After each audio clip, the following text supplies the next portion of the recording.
handcuffs, Sugar to Frank.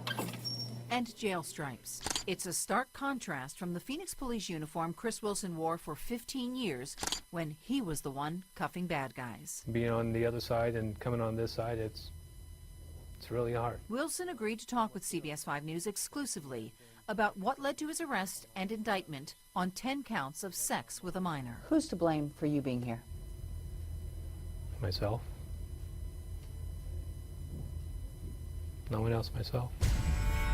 Wilson's fall from grace came in August of 2012 when he was accused of having a three-way sexual encounter with two underage boys, one 17, the other 14.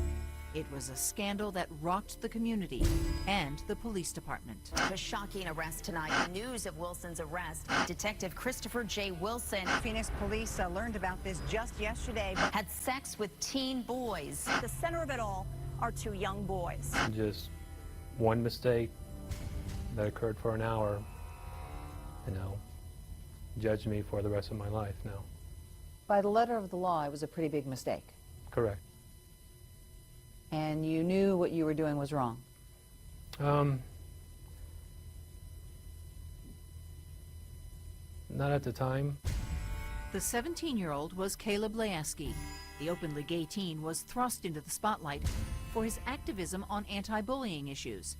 He was recognized by the President of the United States for his efforts, and then was appointed as the Youth and Diversity Liaison for Mayor Greg Stanton's office. Wilson and Layeski became co-workers of sorts. Wilson at the time was the department's appointed go-between to the gay and lesbian community. I enjoyed my job. I enjoyed working with the gay community and helping them out every day. The 14-year-old victim was Layeski's friend and sometimes sexual partner. Did I intentionally go out and seek a person that was 14 years old? No, I didn't. The person was supposed to be 18. Wilson contends the younger teen was on a number of gay sex hookup sites that require you to be 18. But after his arrest, Wilson made a damning admission. I knew he was younger. I thought he was 15, 16. And Wilson's rationale regarding Layeski, who he admits he knew was 17? He was emancipated. As far as I was concerned, that's what he told me. But Layeski, who now lives here in our nation's capital, sat down with me in an exclusive interview, and he tells a very different story, one that paints Wilson as a predator. I was not emancipated, no. Did you ever tell Chris Wilson you were emancipated? I did not, no. It was very clear that I was a 17-year-old kid. Layeski did live alone in a downtown Phoenix apartment. I moved out on my own probably around 17 years old. Layeski said he considered Wilson a mentor, and Wilson admits he helped out the teen who was trying to make his own way in the world. Do you think Chris Wilson groomed you? Absolutely.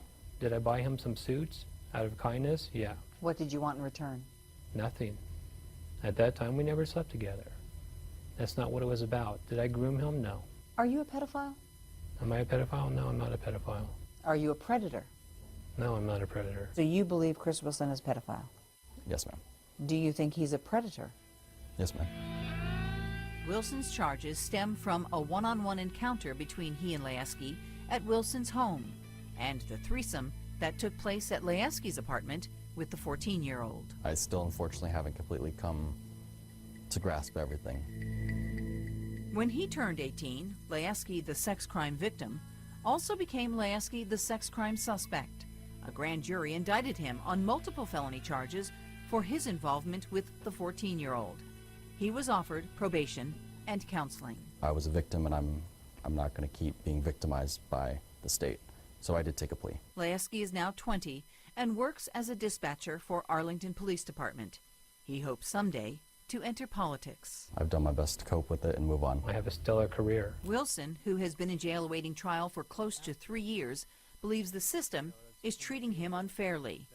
The best plea they've offered him is 27 years. You've made arrests for exactly what you're facing Prison time on.